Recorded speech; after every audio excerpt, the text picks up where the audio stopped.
Hello, hello, hello. I am back after a month-long sabbatical, a much needed break from social media, and it feels good. It feels good. It feels good. I needed to take this break, and I missed you all. Even though I've been interacting with some of you in the comments, but I've had some things like post to my account from the Meta Suite and just from other ways that I like to post things when I'm taking a break. Sometimes you need to take a break. And here's the thing to know.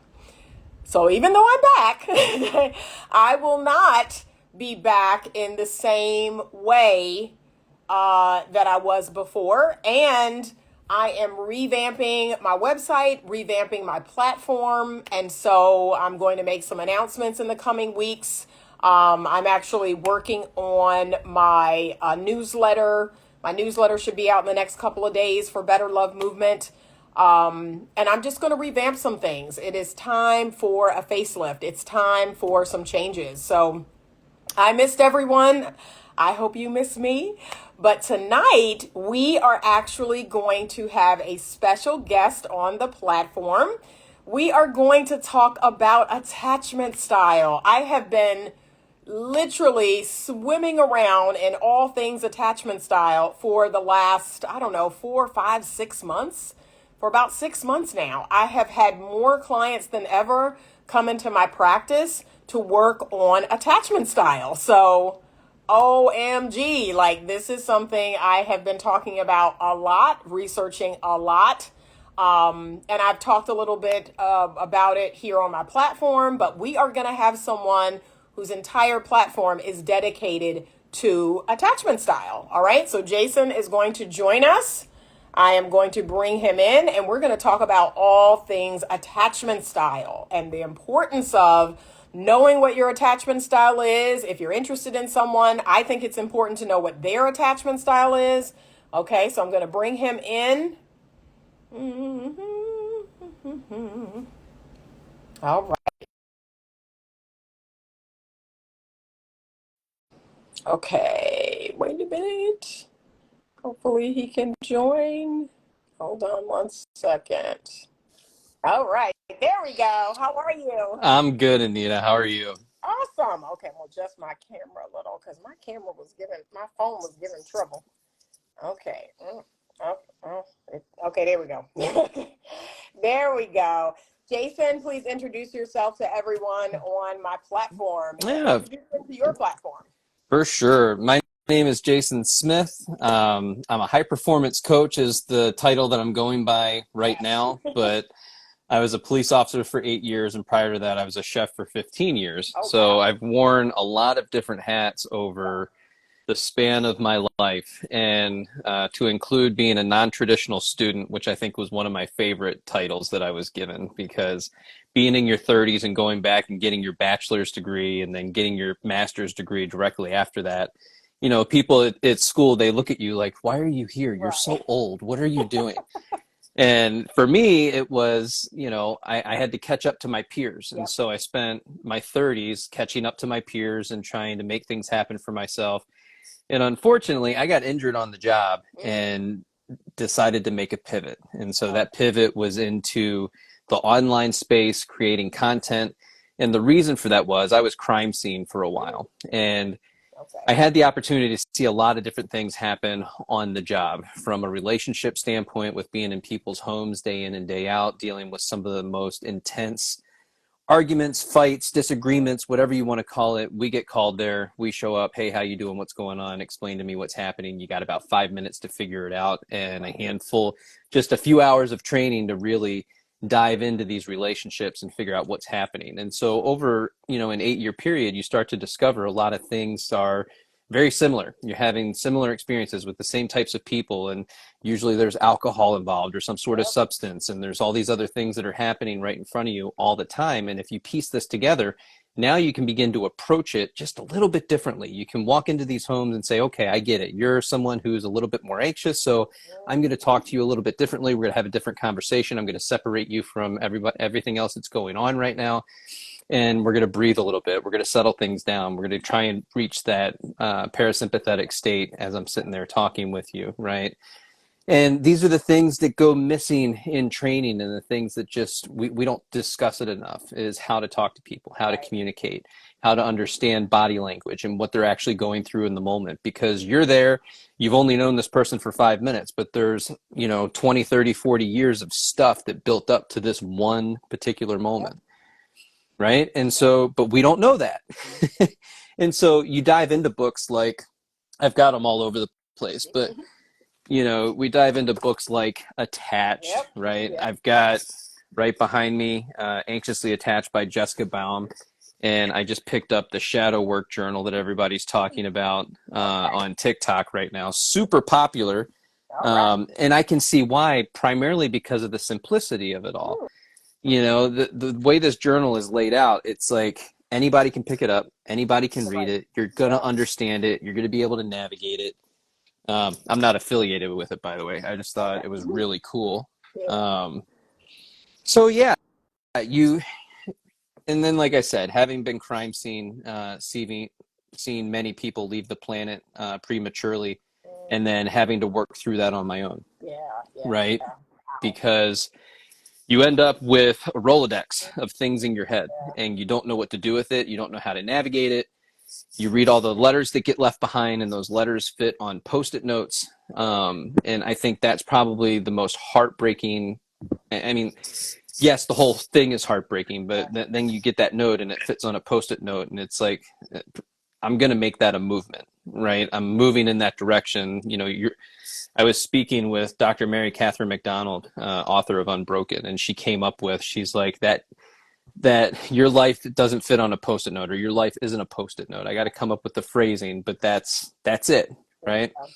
And so over time, I'm going to figure out a way to be able to push that into my content and talk about this stuff, even though it's very complicated, and social media doesn't always like when you talk about these particular things, right? So I got to find a way to do it, and do it eloquently and elegantly. But like I said, you have to learn how to deal with this stuff. And so again, even with that, I started to notice it was attachment styles. All this stuff comes down to attachment. How do we relate to other people? How do we experience other people? How do we experience ourselves? What am I thinking and feeling? And then you really get into the nuts and bolts of it all. It's, the way that you think, act, and feel. Who am I as a person? You start asking deeper questions. And so I got into that space where I'm asking myself all these deep questions, trying to figure myself out in the process of trying to figure other people out. And then it just spawned into all of this. You read a couple hundred books, you go through a couple hundred podcasts, you start absorbing all of this stuff. Like you said, you've spent the past 6 months or so, because it's become so popular. I think people are starting to recognize like the importance of this. At the same time, although it's important, I hate labels, right? I struggle with labels. So we like to label ourselves. Well, I'm secure, and this person's avoidant, and I'm anxious, and then we do the other levels. I'm anxious preoccupied, right? And we get a label, and then we get a micro label underneath of that, and it's like, so now I'm putting all these labels all over me, which is fine if you're using it to understand yourself, right? So now we have this label, we have this definition. Now I can look at this and try to relate it to my own experiences. So I'm anxious. So what does that mean in terms of a relationship? Well, maybe I'm looking for more communication. I need more communication than the regular person, right? Somebody else might not need a lot of text messaging. However, because I'm anxious, I need that validation, and I need to know that you're not leaving me, that you're not abandoning me, that you're going to be here for me, that I can count on you, that when I reach for you, you're going to be there. The problem is that anxious attacher tends to find the avoidant a lot more attractive in a relationship, primarily because it's what you experienced when you were younger, with your caregivers, with your parents, whoever was in your life. It could have been an aunt, uncle, brother, sister, cousin, whatever, whoever you had a lot of time with in your youth. But it can also be your earliest relationships in adolescence, right? So we start dating in eighth grade, ninth grade, maybe you're a senior in high school and you start dating, you have this really like dramatic experience with this person that can also shift your attachment style. So I always tell people, learn the definitions, use it to learn yourself and like who you are, what you're feeling, what you're thinking, right? And give that label to yourself to allow you to use it to try to break free from these patterns of behavior Right. because they end up becoming a lifelong problem. And then if you follow my TikTok, right, then you dive into the comment section and I'm sure you get the Oh yeah. same thing. There's a Oh lot of yeah. people that 30s, 40s, 50s, and they're resentful. They are Yep. just angry. And it's like, well, what are you angry at? And a lot of them are still angry at their parents. Mm-hmm. Yep. And it's like, well, okay, but at what point are you going to let that go so you can continue moving forward in your life? Mm-hmm. Because you're never going to get what you want from your parents. You're never going to get that statement of, Nope. yeah, I messed up. Yeah. I could have done better. I just didn't have the tools, not like we have today, Right. you Right. know? Yep. And so people that are listening, like you really have to ask yourself, at what point are you going to let your frustration and anger go towards your parents and start living your life again? That's it. And honestly, once we're adults, like it's not their job anymore. And I tell people that all the time. Like they're done. They're done. And even if they messed you up, you now have the responsibility of fixing you. Yep. Yeah, that's it. And the thing And is, and I, for so and many I love people, that. I love that. I think that's a powerful place to be.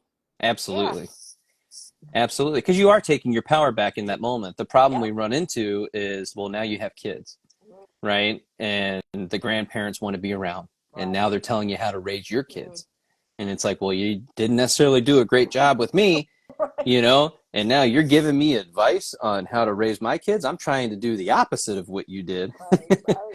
a lot of the times. And so they're still having like that resentment. It becomes a new type of resentment, right? Yeah. So we've got the childhood resentment, but now it's being intermingled with this newfound feeling of, well, now you're still telling me how to raise my children, and that's my responsibility. That the onus is on me. It's not on you. Yeah. And then we find it really hard to communicate that and have that conversation because of the past. And so then when you start diving into this stuff, maybe you go to therapy, maybe you get a coach or counselor or something, and you try to have these conversations with your parents, and it goes south because you're expecting this like really wonderful like aha moment with your family, and then it just turns into, well, we're going to resent you because Yeah. now you brought this to Yep. you're changing, we don't want you to change, you're fine, you're just fine the way you are, you don't need to change. Yep. But you have this expectation of your parents that they're going to, and the likelihood is just it's not Nope. there. So Nope. But I work with clients in my practice all the time. Um, I give them permission to grow up, to become the adult, and I know I had a period. I was telling a client this just today. I had a 2-year period of no contact with my parents, oh my and it goodness. was so that I could clearly define who I was, what I liked, what I believed. And then when I reconnected, I introduced them to me, to the Right. adult me. And we redesigned our relationship. And now we have an amazing relationship, a totally amazing relationship. So, So yeah, what did sometimes you got to do that. that process look like for you with finding yourself, with finding your voice and who you are? It just looked like moving away. So I woke up one Right. day and 2 weeks later moved away, moved 3 states away. I wrote them letters. I let them know what was going to happen. So it wasn't just a complete break. I wrote both of them letters. My mother still has her letter to this day. Did she Yeah, did she frame it? yeah, she still has that letter.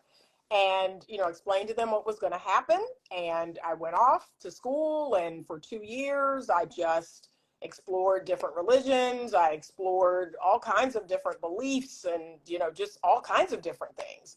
And really figured out who I was, what I believed, what worked for me. I even went through all of the things that my parents gave me.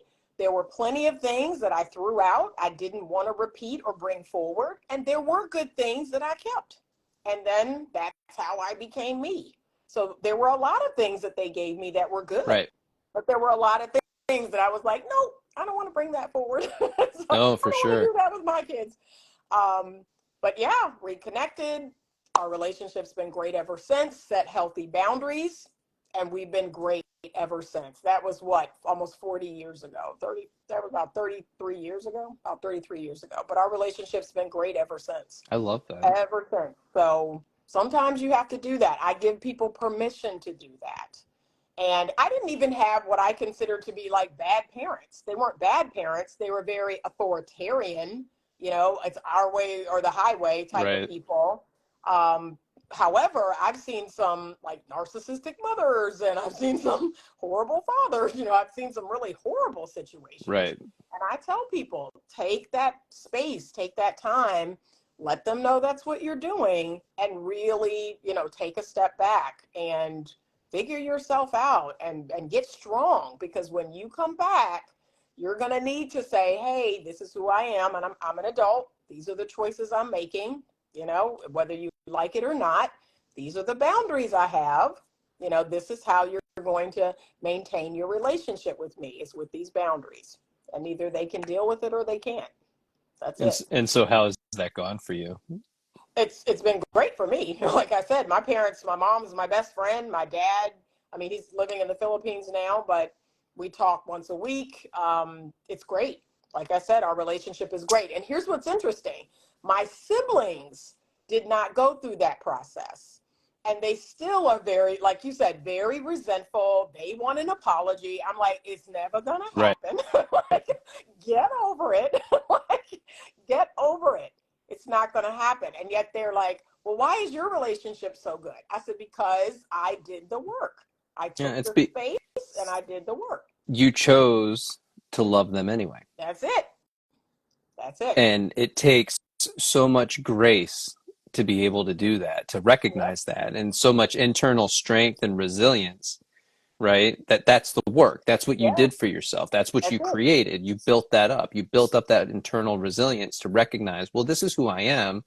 I don't need validation from other people to tell me who I am. I found my Yep. voice and I'm comfortable with using my voice. And so Yep. now I can set this boundary, not only with my parents, but with everybody in my life, and Yep. say, I recognize that, this isn't for me, or Yep. no, this is for me. And I'm going to go towards that.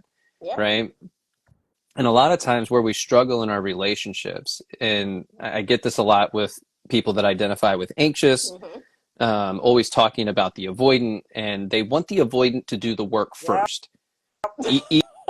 Even though the anxious attacher often claims to have a higher level of self-awareness, and they do slightly, Right. right? It's just a little bit more. It's two ends of the same stick, right? Yep. Anxious and avoidant. And they share a lot of similarities in their youth and what they experienced through their caregivers, but it just Mm-hmm. got displayed differently, right? There's like Right. a defining moment that says, well, I'm going to go this way versus going the other way. And that's what happens. And then Right. you become an adult and you're frustrated with this other person, and you haven't learned to just love them for who they are. You don't understand that they lack the emotional capacity to be able to meet you Right. where you are. Yep.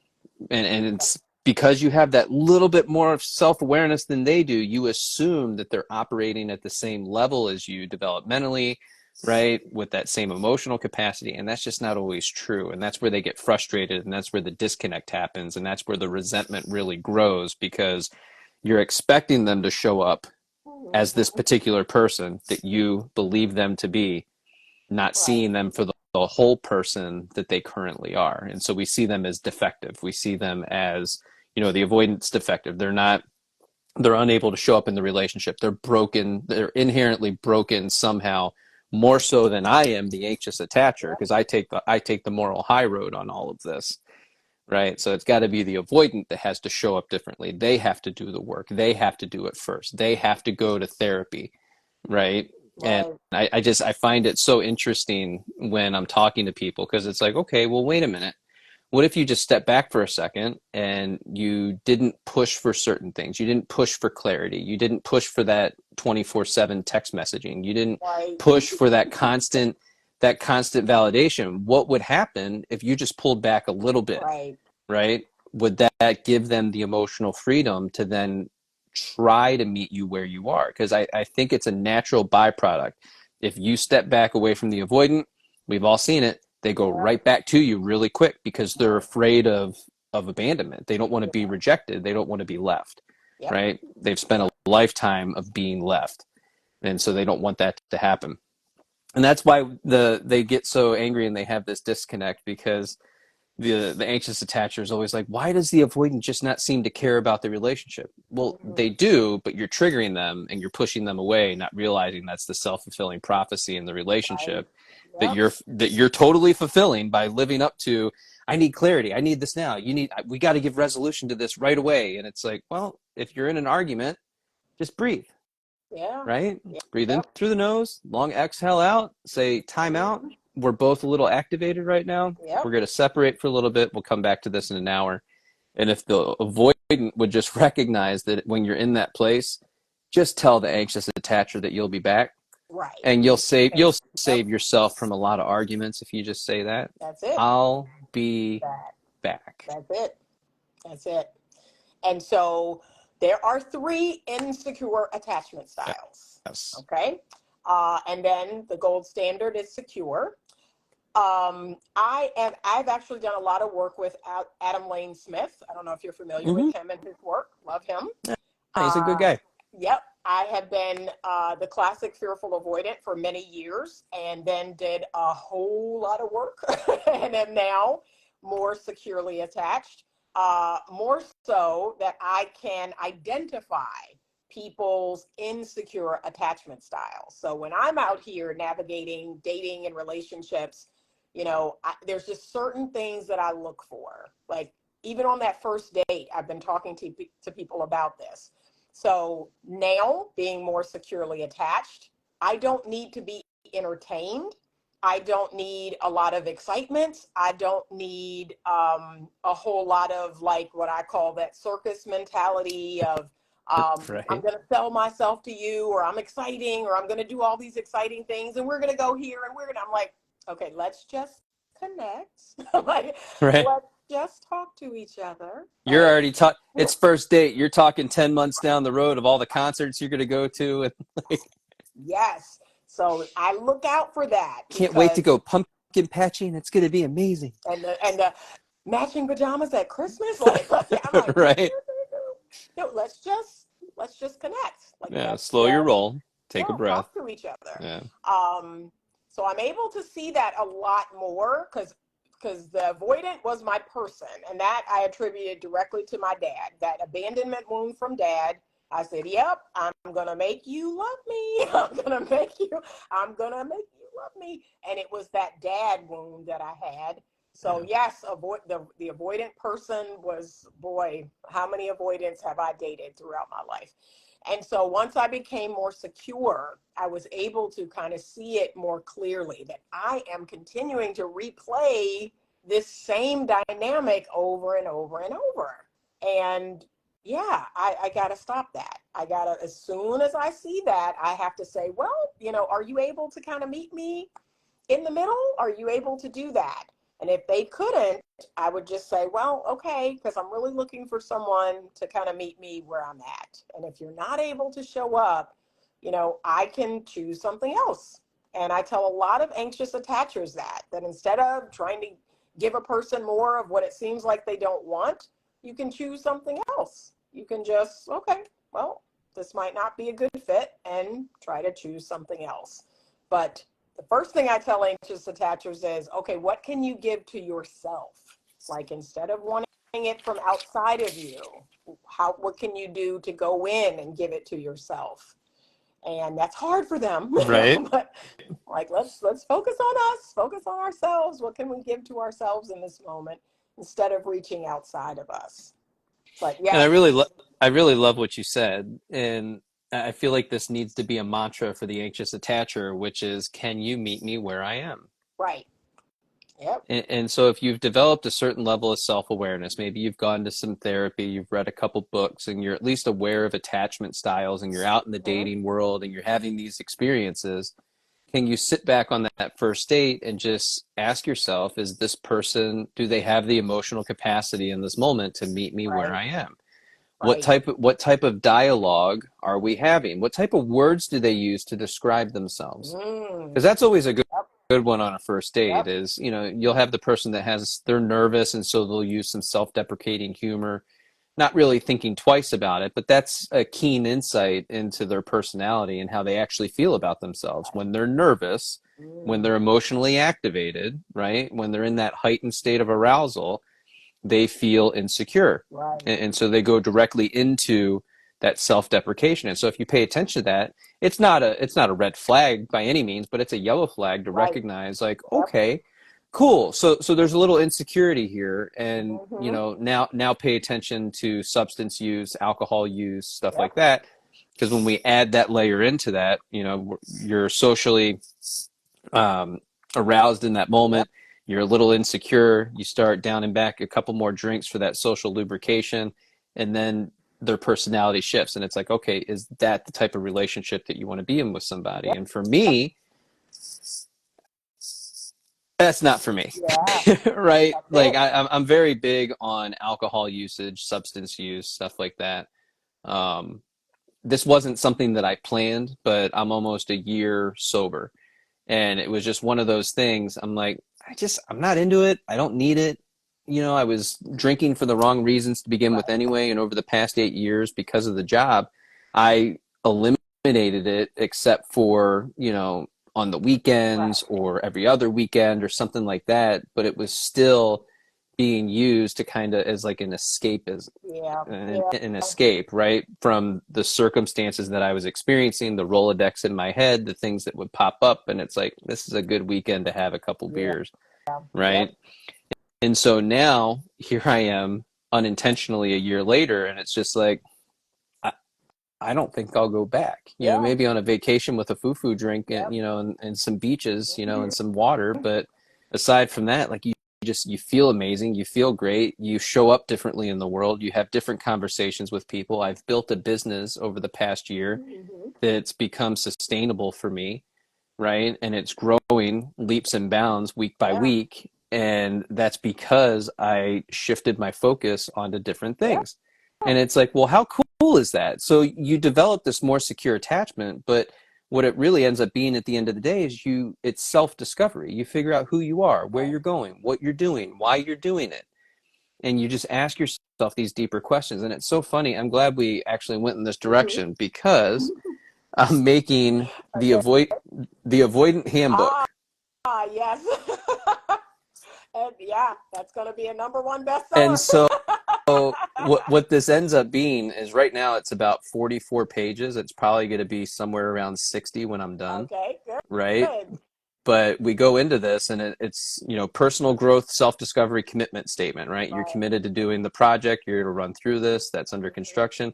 But we start out with good vibes, Mm-hmm. right? And we start asking deeper questions, which is what I would encourage for anybody who has an insecure attachment style, right? And so the question would be, am I ready for self-reflection and change? That's a big Yeah. one for Yeah. self-awareness. What specific challenges or patterns am I hoping to address? And so that's just a couple questions as we go through. And then we talk about Yep. gratitude and then running into attachment styles, what they are, what they look like. Secure attachment, like you said, is the gold standard that we're Right. looking for. The anxious preoccupied, that's a bit of a yellow flag, yellow shield. The dismissive avoidant is really difficult to be with in terms of a relationship. And the fearful avoidant, same Yep. thing, is going to be disorganized. Yep.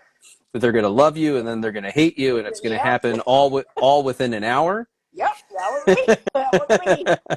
Ooh, that was me. That was the um, younger me. Oh my gosh. It was exhausting. oh, Let it's me tell you, totally fearful exhausting. avoidance are exhausting.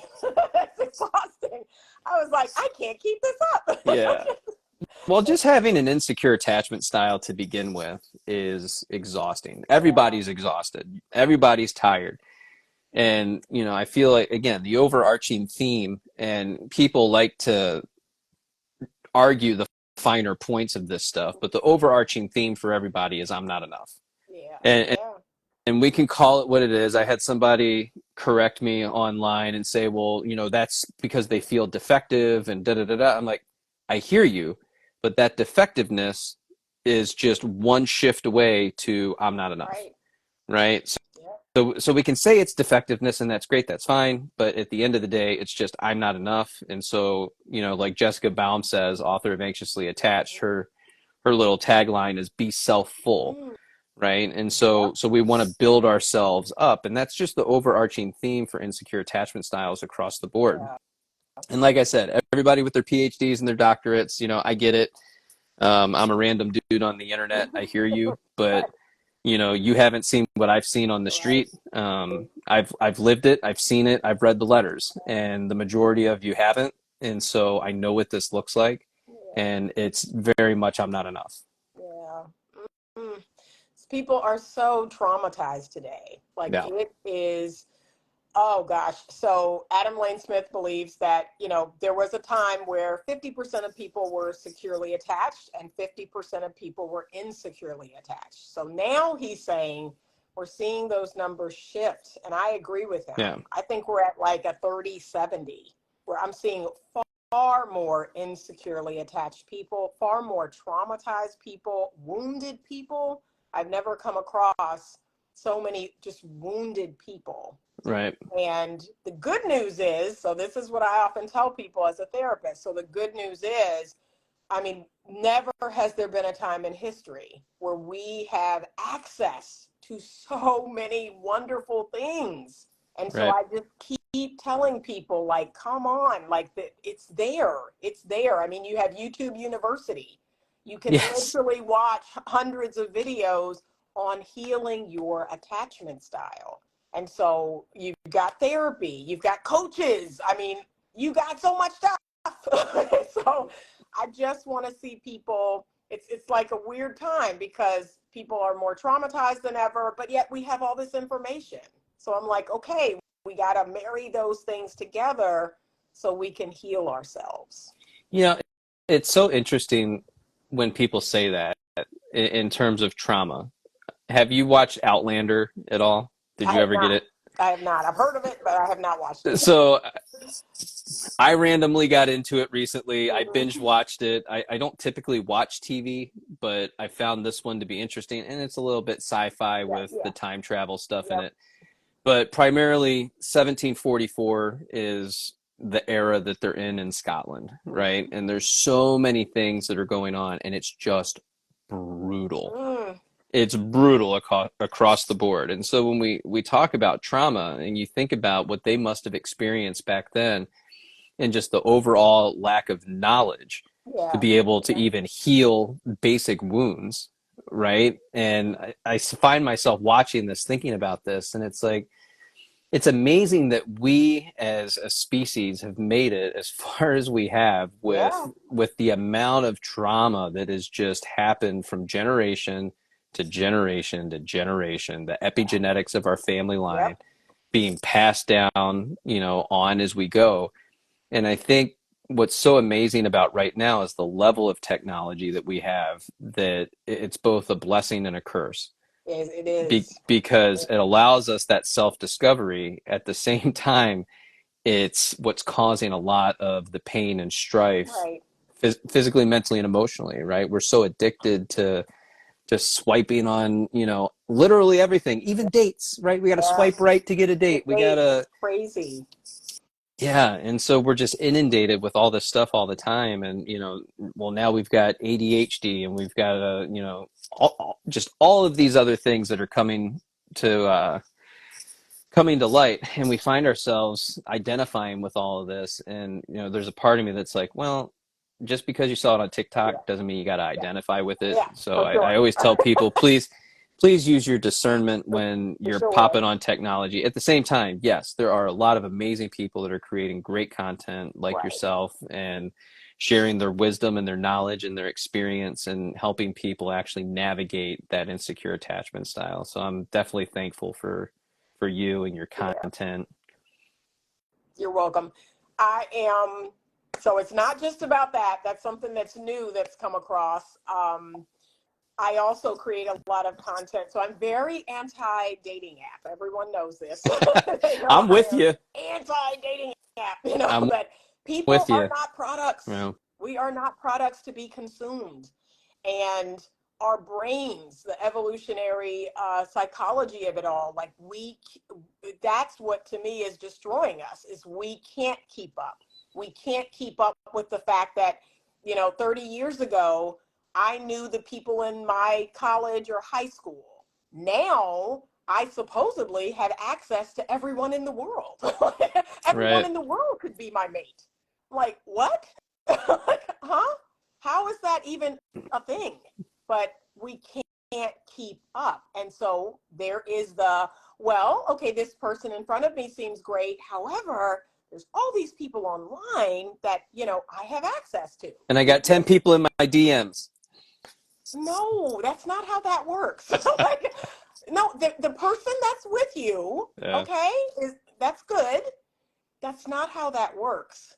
And that's the saddest part to me. Like, I have good friends who have said, yeah, I met this great person online and things were going great, but about 3 months in, it's getting a little rocky. Now I'm back on the app. I'm like, no, no, no, no, Right. no. Talk to that person. Like, no, we don't go back to the app, because you'll keep doing that, and you'll keep doing that, and you'll keep doing that. Yeah, it So, becomes a pattern.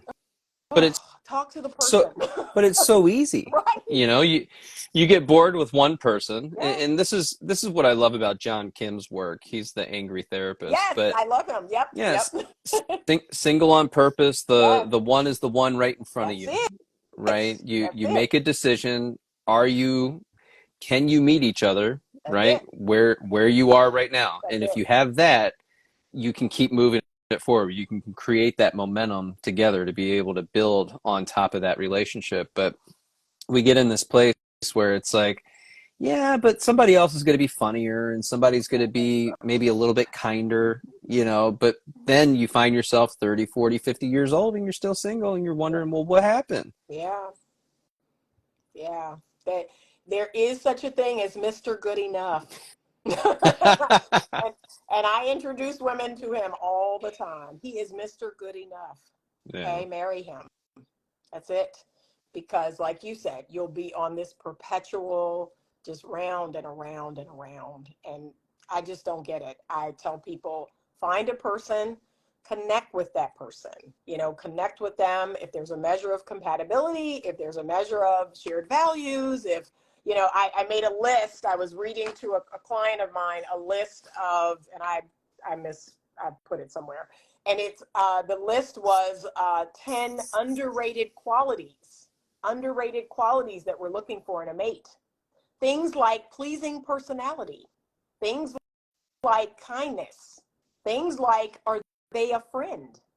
yeah, See, we can't determine that from the dating app, but those are the things that make for good mates. Is people who are kind, people who have a pleasing personality, people who are a friend, right. people who are empathetic. Yeah. Their level of agreeableness. Yes. Yeah, See? it's a big So one. that's what I'm teaching people. That's And what and I'm a lot of teaching times they people. misconstrue that, right? Agreeableness to submissiveness, Right. and it's like that's not what we're saying when we're talking about those things. Right. It's your ability to think clearly and compromise and to be in a relationship with a shared mission and vision and to That's use it. the language of a shared mission and vision. And we just don't do that. I go live on TikTok almost daily, Mhm. and I talk about shared mission and vision almost every single time because I'm trying to hone down on this and like hammer down and get it in people's heads that if you don't have a shared mission and vision, you don't have a relationship. Yeah. That's You're it. just pacifying each other for the moment in this time. You have no goals, dreams, or desires. You're not in this to win it. You're not all in, Yep. because people who are all in will use the language of a shared mission and Right. vision. This is where we're going. This is what we're doing. This is why we're doing it. Yep. And a lot of people want one person over the other to lead the relationship. If that works for you, great, but it's not always the case. We have to pick up the slack for our partners on the days where they're struggling, they're having a hard time. Right. And it's like there's always going to be this give and take. You can't put the onus completely on one person. A relationship takes two people. So Yep. we have to show Yep. up for each other in that way. That's it. That's it. I asked a couple today. I had a couple session, and I asked them that question. I've been asking more and more couples that question. What is the purpose of your marriage? What is the Yeah. shared goal? What is the shared? And they're like, and so the couple today said to make each other happy. No. Okay, and so what happens when that doesn't happen? Like, I can That's an assure you, inside job, yo. right? I can assure you that's not always going to happen. Right. Like, and then what? So yeah, we had a very hard conversation. Like, no, that's not always going to happen. There has to be a higher calling, a purpose, a shared, like you said, a shared goal, a shared value that you both are committed to. What is that? So that was their homework. I was like, okay, so next week, Right. I want you to come back with something else because to make me happy, like, okay, let's go deeper. Yeah, Let's and see when if you we can first go deeper. start talking about that, it's like, okay, what's a 6-month Yep, plan? Then go to a 1-year plan. yep. Then jump to a 3-year plan. Then Mm-hmm. that 5-year plan, then a 10-year, right? And that's really how far you have to go Yeah, when you're talking about, because and again, whenever an anxious attacher complains about something, I'm just like, okay, cool, I hear you, mm-hmm. but can you be with this person if they never change for the next 50 years? Ooh, ooh, Let's say we get 50 good years, yeah, right? Can you be with this person if they never change? Because you're pissed off now, you're not happy now, you're frustrated now, you're irritated now. yeah, How are you going to be 50 years from now? And what's going to change in between that time? What is your belief about the future right. that you think is going to be different tomorrow than it is today? That's And it. there's a lot of other things that have to happen before any of those changes will start to be implemented. That's it. And most of it's an inside job, and nobody wants to hear that. No, well, that's the last thing I want to hear. That's the last thing. What? I have to actually go inside of myself. Yeah. Yeah, but like Yeah. what you did, just absolutely amazing. And it just shows your inner strength and your mental fortitude of what you're willing to do for yourself. But ultimately, you end up paying that forward to other people in your life Right. because you've now become the more complete version of you, the more authentic version of who you are. Right. Right. And that's a And gift that's, that you give to the world. yeah. And that's always been my goal. I always tell people self-actualization, Yeah. enlightenment, like those are my goals. That is why there is always progress. Sometimes the progress is teeny tiny, teeny. Sometimes it's big progress, So, and everything in between. And But sometimes you take a giant leap backwards and you're like, how did that happen? right, right.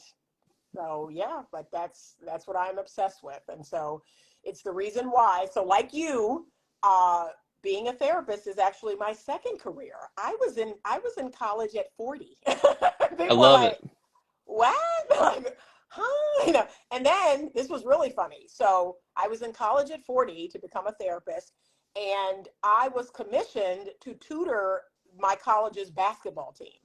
So like all the young girls were like, Miss Anita, like, can you introduce me to this person? Like, can I sit in on, with the tutoring session? Because they were all trying to be good Right. basketball players.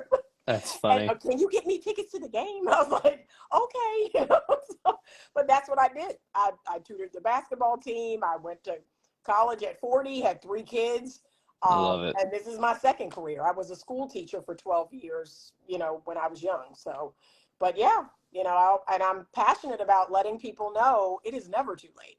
Like there are Absolutely. people who became famous in their 60s, who Right. built businesses in their 60s. Like it's never too late. It's never too late to reinvent yourself. It's never too late to start over. I am the queen of that. So yeah, I love it. yeah, start over, do something, do something totally different, reinvent yourself. As long as you're breathing, you get another chance. That's it. And it's funny. So I just turned 45 the other day. Mm-hmm. And like you, I got my master's when I was 40. Yeah. And so that was really cool to be able to do that. Well, now I'm in this place where I might get my LMFT Ah, just to ah, spite people, yeah, yeah, because I hear it in the comments often enough, and yeah, I only need 15 more months of school, and I'm just yep, like, I'm not going to use it, but I'll get the certification, right? I'll get right, the license just to say. yeah, yeah. It's like it's just so ridiculous to me. We'll see Oh, what happens. I was looking at okay. Northwestern to see if it's actually something that I want to do, but you know, just because you hit a certain age, everybody has this perception based off of how their parents aged and their parents before them that, after 40, everything, you're retired on duty, everything's downhill, No, not even and close. it's like, no, Not even close. right? As I look at my home gym right now, Right. it's like if you take care of yourself physically, mentally, emotionally, and spiritually, we have every opportunity to make it to 95 years old. That's my plan Yep. right now. I'm going to make it to Yep. 95, That's it. right? That's That's it. the goal. So now with the 45 years that are behind me and all this knowledge and experience that I have, what can I do to transition that into something that is more beneficial for me to, again, to create a stable business, right? Yeah. To be Be an able to author. to be able to coach and help other people. What else can I do with the connections that I have through social media to be able to build on that and pull people in? I do the 21-day self-love challenge. I've got 9 speakers. I'm still looking for a handful more, Okay. right? The previous one I did, I had 11 speakers. Good. They were CEOs. I had 3 therapists. I had 3 spiritual activators, people that focus on, I had a clinical hypnotherapist, Wow. right? And Wow. we dove into meditation and what that looks like through the clinical hypnotherapy perspective and the benefits of that. And had a young woman on that was all about spirituality, and she talked about the divine masculine, the divine feminine, and Mhm. explained that to people and I love broke it it. down. So Yeah. I pull all these people in to have this experience and to provide that with the people that follow me and sign up for the challenge and put themselves in that place. And then you get introduced to all this information, and it's like it just helps you grow and expand and Yep. become different. And it shows you by seeing all these other people that all different ages, some of them were 25, others were Yep. 45, Yep. right? It was a big Yep. span of people with broad experiences, and they were from Florida, from California, and I had a couple people from Canada Mhm. that were joining us. And it's just like, how cool is that we have this ability to connect with one Yeah. another and then be able to share our knowledge and experience with other people. And so I'm always pleased when people sign up for the challenge or they show up for, the live sessions that we have like this one, and they dive in and they ask questions and they make sure that they're curious Yeah. because they want to learn, they want to grow, they want to become different. They recognize that what they're doing right now isn't working for them. Yeah. Oh, But if you get one thing from this conversation today, if you're somebody who's over the age of 30, it ain't over. It ain't no. over until Not you even say it's close. over. Not even close. Yeah. And so tell us a little bit about this. I know you went live earlier. Tell us a little bit about the challenge. Oh boy. Um, so 21-day self-love challenge. It is 21 videos inside of Kajabi. Kajabi is where I house my course. It's where I house the podcast. There's also a subscription service there that I haven't released Mm-hmm. yet. So within Kajabi, you've got the course, you get a blog post about the course, you get a daily affirmation. And so that's what's happening in Kajabi. You get the bonus materials of the 11 different speakers from the last time inside of Kajabi as well, edited down so it's easier to review. And then there's also a closed Facebook group. Within that closed Facebook group, you can see all of the old lives over the past 3 sessions, which is just a ton of material Okay. because I was going live each day inside the challenge, but now I'm just going to do it a little less, probably 3 times each week because people feel overwhelmed with going live every day. They feel like they can't keep up with it. Mm-hmm. So we're going to do that a little bit less, but I added in additional speakers. So we're going to bring in more people to speak to everybody on various topics. I got Bree Larson, who is a Oh, yeah. Yeah. clinical counseling Yep. psychotherapist out of Canada. I love Yep. her. We I do a know lot her. of stuff together. Yep. I got Kenya Kelly. Mm-hmm. She's going to talk about relationships. I've got Catherine Cleese, who talks about narcissism. So she's big on TikTok and she dives into a lot of that. Okay. And then I got Matt Pfeiffer, amazing dude. He's also a therapist, but he hung up that and is pushing towards more of a marketing aspect of things and building up other coaches and their brands as well. Okay. So a lot of different people. I've got one guy, his name's Brian Morgan. He goes through addiction recovery from his perspective of having been an addict in the past. And so again, just a lot of different people with a lot of different experiences. The Kajabi portion of things is where the gold is. And then the Facebook group with being able to see what other people have written. There's homework. We do homework. We put that in the Facebook group. So it's very interactive. There's always a lot going on. And there's definitely a ton of information in there. So Okay. if you're an insecure attachment style or you're just looking to make some changes in your life and you don't know where to start, the self-love challenge is where you want to go. Okay, and they can sign up for it through the link in your bio. You can. I actually just posted a story before this for Okay. this reason. So you can go into my stories on Instagram. The link is there. It's 20% off. All So if right. you want to hop on that, you'll get 20% off today. All right. That sounds fantastic. I am just going through, I was telling everyone earlier that I'm going to go through kind of a reinvention of my platform. Mm-hmm. I started out as a women's coach, and I'm very passionate about working with women. That is my first love. And last September, it's been about a year, I had 2 reels go viral. And so overnight, I gained like 25,000 Oh, followers, and wow. about 60% of them were men. Okay. And so I started creating more content for men. But I am going to announce very soon that I am going to go back to creating content for women, Okay. because that is the population that I feel very passionately about. And I don't know how the men are going to feel about that, but I'm going to let them know that my platform will be focusing on, creating healthy women, healthy, godly, amazing women. And that's what I believe is my calling, my destiny. That's what I'm here to I do. love it. And men have been talking to me about this forever. They're like, well, where do I find a good woman? Where do I, these modern day women, and they tell me all about them. And I'm like, okay, well, that is what I'm passionate Mm, about. That's what I want to do, is teach women how to be great women, how to be wives, and, how to show up and healing themselves, and choosing great guys, because I do admit that, yes, women, they suck at choosing. Like I tell women that all the time. You all suck at choosing. You got to get better at who you choose to interact with. So we can't blame it on the men when we're choosing the men that aren't good for and us. at the So same time, the men have to learn who they are. yeah. Oh And God, yes. and I think that's probably one of the biggest struggles that men face Oh today yeah. is they just don't know who they are. No, no. But there are so many great male content creators. So Yes. I want to leave that to them, because Right. I'm always sending guys to like some of the greatest content creators, people I had on my podcast. I'm like, yes, go here, go there, go here. There's so many great men creating content right now. It's amazing.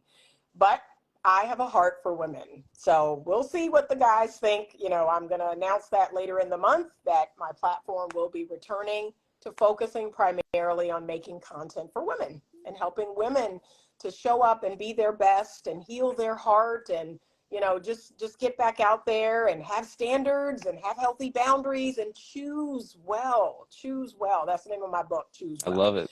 So, and I wrote that for single women, to teach them how to choose a good partner, because I was guilty of that. I chose some of the most, horrible men. I'm like, okay, so I'm the common denominator. Like, Oof. it's me. It's not y'all. It's me. I'm the That common. is such a hard one too. So I actually use that a lot, right? The common denominator. Yes, Because people always ask, well, how do you become self-aware? And I'm like, honestly, it's one of those things that just kind of happens. yeah, One day you're driving in your truck, you got the windows down, it's sunny outside, you're making that right-hand turn that you've made 1,000 times already, and for whatever reason, something hits you and you find yourself saying, I'm the common denominator. that's it. And it just pops into your head and you're like, shit. Yeah, And that's then me. from that moment on, you don't, you can't go back because No. you've already been, you've awakened, Yeah. right? There's no going back. Once you see it, you can't unsee it. Yep. And I got to say, sometimes ignorance is bliss, It or is. at least it felt that way. Yeah. But But it's me. And so I yeah, have to choose differently. I have to see my patterns. People often have told me that as a therapist and just as a coach, like, your gift is you see patterns. I said, yeah, but we have to be willing to see the patterns. There's a way in which we do things. And humans, that's how they operate. They are habitual beings. And so once we see those patterns, we're like, oh, oh, oh. right. Oh God. Oh, it's me. Yeah. So what are some ways that you might suggest to someone to start figuring out what their patterns are if they're just getting started? So I love journaling. I Hmm. love journaling. I love to, so every day I write a page in my journal, and it's never more than that. Even if I have more to say, I just keep it to a page, and I like looking back. I also love the insight of others. So I will often go to the five closest people to me and I will ask them for insight. What are some of the things that you've noticed me habitually doing? And again, you got to put on your I was emotional gonna say bulletproof vest. that's a hard It's one. gonna sting. It's gonna, sting. But I do. I check in. I check in with the people, the five closest people to me, and say, "Hey, what have you noticed in this year?" I just did it recently. I said, "Hey, I'm 9 months in. I'm trying to make a change between now and December. What have you noticed?" And yeah, I got some good feedback. And so I'm going to Nice. start using that feedback to make the last 4 months like really count. For sure. So yeah, but I've been So on a sabbatical for the last month, maybe 5 weeks now. I've not been on social media. I've not gone live, not made any. Well, I've posted some content, but just took a step back because it was getting, social media was getting toxic. yeah. This is my only platform. So Instagram, I do not have TikTok. Instagram is my primary platform. I do have a YouTube channel. I recently discontinued my podcast this year. It was wearing me out as much as I love doing it. I did it for three Right. years, but it was just wearing me out. And this was a year where I really, I started to assess, okay, what's working, what isn't working. I started to just prioritize my health and make sure Good. that I was resting and I was exercising and I was eating well. And so, yeah, I was just saying, "Oh, I'm back." And everyone was like, "What? Where have you been?" I was like, I took a much needed break and I encourage other people to do that too. Yeah, when you said you took a break, I was so proud of you. Yeah, You know, I it's one of those things. did. It's so hard to do because, well, we get into this place, especially as content creators, where it's like, if I take this break, I'm going to lose everything, right? Mm-hmm. And that's always a fear, especially if it's a source of income that, Right. you're not going to get that back. But the reality is, you can take that Yeah. break and you're going to be totally fine. And Yeah. when you come back, social media is It's still here and still you're going to here. show, yeah, you're going to show up so much better, much more It's still authentically. here. You're going to feel better about yourself and it's going to show up in the content. Yep. So, But it is still here. And that's what I said. I was like, yeah. well, nothing's really changed. They all are still doing what you're doing. People are still, commenting what they're commenting. Yeah, it's not going anywhere. So But did you notice that anything changed with your Instagram when you took that break? not really. I was still getting, I get an average number of followers every day. So not really. I had a lot of things that were automatically posting. So I had a lot of things automatically Okay. posting. I had a lot of things where I would go in and edit and I would post it. But again, no one saw me. They didn't see me on social media. And I was posting things to my YouTube channel and leaning into my other businesses. So I have like 4 other businesses that I have to maintain. So I said, well, Oh, let me lean nice. into that. Let me lean back off of social media, and just focus on me, my family. This was a rough summer. This was a really rough summer. So I said, let me just focus on my family. And my dog is hanging on by a thread. Oh. So everyone was reaching out like, is he still alive? I'm like, yeah, he's still alive. But I'm just trying to prepare my heart for that because 15 years. So I'm just trying to prepare my heart. Yeah. So if something happens, I may take another break. I have to Oh, I got you. get myself together. But yeah, I've been telling people like, yeah, unplug a little. And I've been hiking more. I've been going to poetry night and I've been going to these girls' nights that my friends have been having. And we've had game night and I've been going to the movies with my family and just living Yeah. out in the world. I think we forget that this is my Right. life, like out here. Right. This is my life, not on here, out here. This is my life. So I've been encouraging people to do that. Like, Yeah. live. Yeah, Sounds a lot more it fulfilling too. is. It is. So I really have, and I had a challenge the month of August where I am horrible with people's names. And so when I went to the grocery store, I would call people by their name on their name tag, or the barista, call them by their name on their, I just really made a point to try to connect and call people by their name. And so that whole month, by the end of the month, people were like, Miss Anita, you know, like they were calling me by my name. And I was like, oh, hi, you know, I'm back at the grocery store, I'm back at Starbucks, or I'm back at Dunkin' Donuts, or wherever I was. And that some connections were built. So that felt good. I was like, this is nice, because I do go to these places all the time. I just never thought to like start calling people by their name. Right. So that was a cool challenge. It's actually one of those things I mentioned in my 21-day challenge is actually going to the grocery store or going to get that cup of coffee and use their name. Yes. When you use their name, it freaks them out. Yes. Right? And they're like, how'd you know? And then they look down, they're like, oh, okay. You know? But then their shoulders drop and they relax, and you know, then it feels good because you made this connection. And then the next time you go in, they remember you. Yeah, they do. Right? Yep. That's exactly what happened. So I was like, I like this. I like connecting with people. Yeah. People matter, you know, and I want them to know that they matter. I want them to know that I appreciate them. So yeah, I'm gonna start posting some challenges on my platform. Like, let's start connecting again.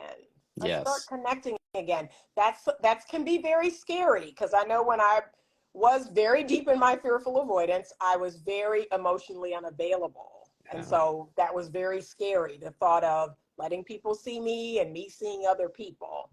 But now it's like, yeah, let's do that more. Let's be our authentic self, you know, let's be genuine, flaws and all. You know, I got a lot of weird quirks and I own them now. Like, yeah, I got quirks. So, but, you know, but I want to get back to that a little bit more. Just being authentic, like showing up as our authentic self. Yeah. To me, that's how you find your people. That's how you find your people. And that's what people have told me. They're like, you're no nonsense advice. Like, you just keep it real. You just tell us about ourselves. I'm like, yeah. And the people who resonate, they resonate. And the people who don't, they don't. Right. Okay. Yeah. No, I love it. I think that's great. Yes. And the same with your platform. Your platform, like I said, people, something about it resonates with them. Like, you're finding your people. Right. Yeah. So that's why when you posted about, hey, this is my platform, like, I'm going to post that post, and you better, I'm like, that's right. Yeah. That's right. Well, it's so interesting because everybody, they take this odd sense of ownership, right? Like, you don't know me, you don't live near me, we've never met, right. Like, we're never going to meet, most likely, right? I will eventually do a 10K that's going to be called Take a Walk with Me. Oh, okay. And because I wear that weighted vest, right? Yeah. So eventually, like, that's a goal for down the road, maybe in 24 or 25. Yeah. But to have, because people have been asking for retreats, right? So it's like, which I think is crazy to me, but it's like they're asking for it, they want it. Wow. And if there's a need there, then I'm like, well, how can I do this where I feel comfortable doing it? And I think a 10K would be absolutely awesome. So they would just literally take a walk with me. That's it. That's it. I love it. Yeah, but it's just interesting how people take a certain level of ownership because they see enough of your content, they see bits and pieces of your life, they put this puzzle together, but then they fill in the blanks with their own experiences and like past experiences with other people. And Ed Milet talks about this as well. And it's like, and then people finally meet me. If you know Ed Milet, he's got that deep voice, right? Yeah. And so he's like, then people finally meet me and they realize they don't know anything about me because by the time they shake his hand, they're like, oh, you're a real person and you got a personality, and your personality it's not the same as YouTube. It's not the same as Instagram, right? No. And then when you make content that they don't like, oh, well, you shouldn't make this. It should be this. And, you know, you shouldn't be. Okay, well, how about you make content? That's it. Right? And go, I'll even show you how to do it. I'll help you start your page. Yeah. But this is my page. You don't own me. That's not how this works. Right. And I've had to have those conversations too. Like, no, we're not doing that. You know, it's strange. It is. But you're right. People have a sense of, I know you. You know, we know each other. No, we don't. We don't. Right. So you matter. You know, I let people know you matter. However, again, I have almost 60,000 followers. So no, I don't know all of you intimately, and you all don't know me intimately. So yeah, but keep doing what you do, what resonates with you, and that's how you find your people. And that's what I'm doing. I'm doing Yeah. what feels right to me, and whoever likes it, great. And if you don't, because sometimes, oh, I'm unfollowing. Okay, like that's okay. I'm okay. I'm gonna be okay. But Yeah. you do what you need to do. But this is what I'm doing over here. So yeah, I was like, no, you keep doing you. Because And people so will, that's a really big shift when it comes to making content, right? When you right. niche down and you finally commit to that one thing that you really want to do. Yep. I didn't necessarily want to do attachment styles. Mm, My TikTok initially was kind of all over the place because right. I had just gone through shoulder surgery.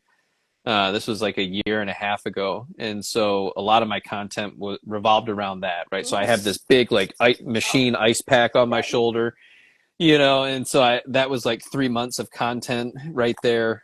So it was like all over the place, but I was still trying to hone in on like relationship stuff Yeah. and going that route. And one day, like 6 months ago, I privated a bunch of TikToks and said, you know what? Screw it. I'm going to do attachment Yeah. styles. I started doing that, and I only did anxious and avoidant. I don't go into the other attachment styles because I feel like those are the two primary ones that people struggle with the Yep. most. Mm-hmm. And then here we are, like Yeah. everything just started There expanding we and go. growing, That's and it. it's like, how cool is that? And again, it took off again when so I joined TikTok Creativity Beta, Mm-hmm. right? The next day I made a video, and I think because I joined beta, they pushed the video.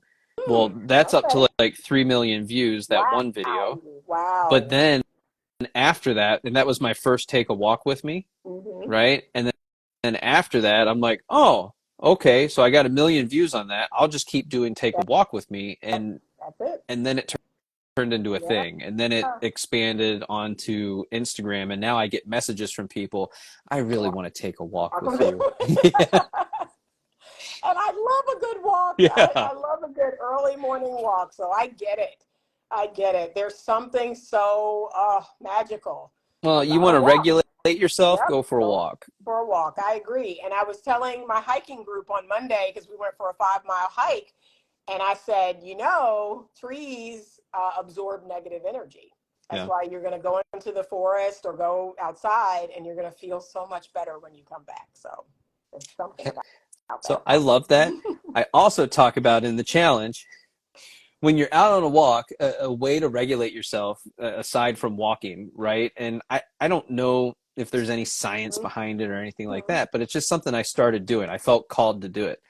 There's like a line of trees where I live, and so on my walks, it's like close to the end of my walk, and I would just walk up, you put your hand on the tree, Yeah, right? You close yeah. your eyes, Mm. and no headphones, no nothing. You just close your eyes, and you just take these really deep nasal breaths in, and you actually like pretend or imagine like you're breathing in through the tree Yeah, leaves, right? Like you're drawing in that energy from the tree as you take that deep breath in, and then you release, and you sit there for a couple minutes as you do that, and when you're done, you it's just great. feel so good. Yep, And it yep. sounds silly, and it sounds woo woo, and it's definitely not something I would have come up with 5 years ago. I can tell No, you that. But it you do the work, works. and I guess you become a little woo That's woo-y, I guess. I don't know. it. That's it. And as I always tell people, I just do what works. I just Right. do what works for me. I don't care how ridiculous it sounds or how it looks. If it works, then it's for me.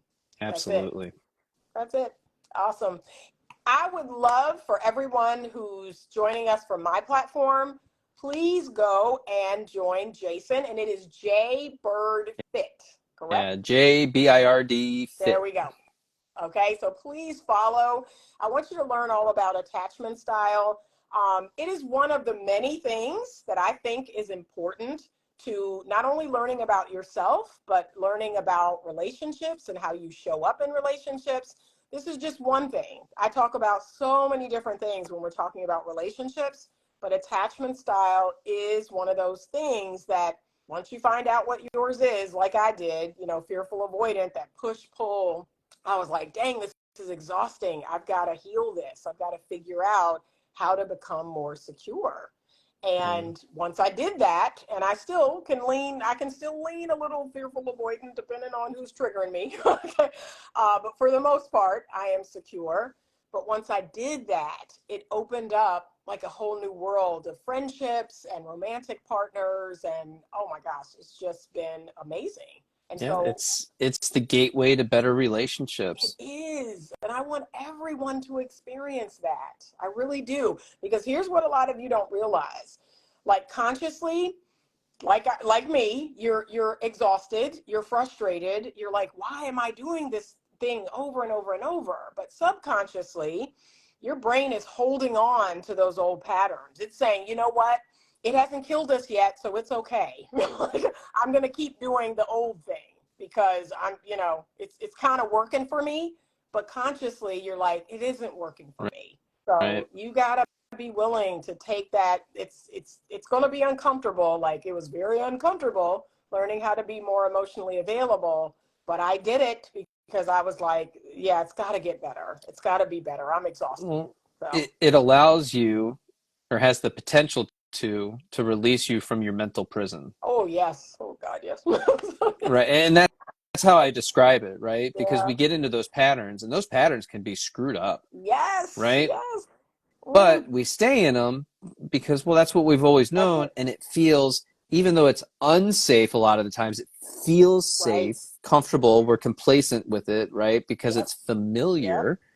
And anything outside of that, well, I haven't experienced it. I can't even visualize it. I don't know what that would feel like. So Yeah. I'm just going to stay put Yep. because all that's like too scary to even think about or deal with. So I'm just going to stay here. Yeah. And man, just allow yourself to set yourself free, like even just for like 5 minutes. That's it. And it's enough because you begin to realize there's so much more to life that you can experience that you're not allowing yourself to experience. Exactly. And it comes in the form of a better relationship with yourself, but Oh yeah. actually connecting and having better relationships with other That's people. it. That's it. So on that note, Yeah. perfect. That was perfect. Okay. Please go over to his platform. Please follow and check out the content over there. It is entertaining. It is funny. Okay. There's so many times where I'm like, that's exactly what I'm thinking.